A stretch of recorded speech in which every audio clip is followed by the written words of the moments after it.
हुंजा की वादी खूबसूरत जरूर थी मगर इसके शुमाली जंगलात के बारे में सब कहते थे वहां मत जाना, वो जंगल जिंदा है।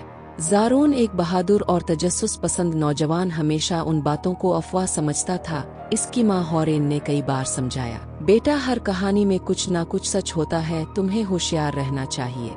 इसका वालिद फारिस एक साबका को पैमा कहता, मैंने उन जंगलों में कुछ ऐसा देखा जो आज भी याद करके रोंगटे खड़े हो जाते हैं। मगर ज़ारोन नहीं रुका। एक दिन इसने अपने दोस्तों उमैर और इह्तिशाम को साथ लिया और कहा, चुल्लू पता करते हैं कि इस जंगल में असल में क्या राज छुपा है। तैयारियां हुई, सामान बांधा गया और तीनों दोस्त तुलू आफ्ताब से पहले जंगल की तरफ रवाना हो गए। शुरुआत में सब कुछ नॉर्मल था, परिंदे चहक रहे थे, हवा में ठंडक थी। लेकिन जैसे ही वो जंगल के गहरे हिस्से में दाखिल हुए, एक अजीब सी खामोशी छा गई। ना कोई आवाज, ना परिंदे, ना पत्ते हिलने की सरसराहट। अचानक उमैर की आवाज आई, यार मुझे महसूस हो रहा है कोई हमें देख रहा है। इह्तिशाम ने पीछे देखा, कुछ नहीं है, बस वहम है। ज़ारोन ने आगे बढ़ते हुए दरख्तों पर निशान लगाए, ताका वापसी में रास्ता ना भूली, मगर चंद कदम के बाद देखा निशान गायब हो चुके थे। शाम के वक्त उन्होंने एक खाली जगह देखी और वहीं खैमा लगाने का फैसला किया। जैसे ही रात हुई, एक साया दरख्तों के पीछे नजर आया। एक लम्हे को वो नजर आया और अगले लम्हे गायब। उमैर ने डरते हुए कहा, ये साया इंसान का नहीं था। अचानक एक सर्द हुआ का योनका आया और खैमा हिलने लगा। ज़ारोन ने टार्च जलाई और दरख्त पर अजीब सी नक्श और निगाह देखे, जैसे कोई पुरानी जुबान में लिखा हो।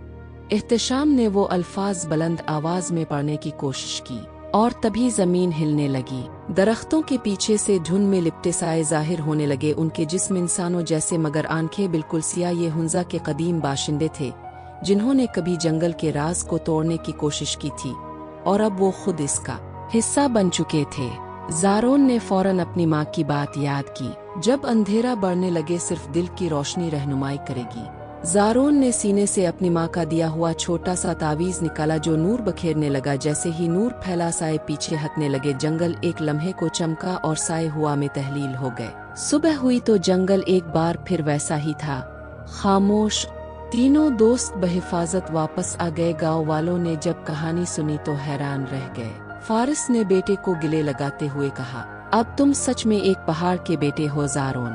हौरेन की आंखों में आंसू थे।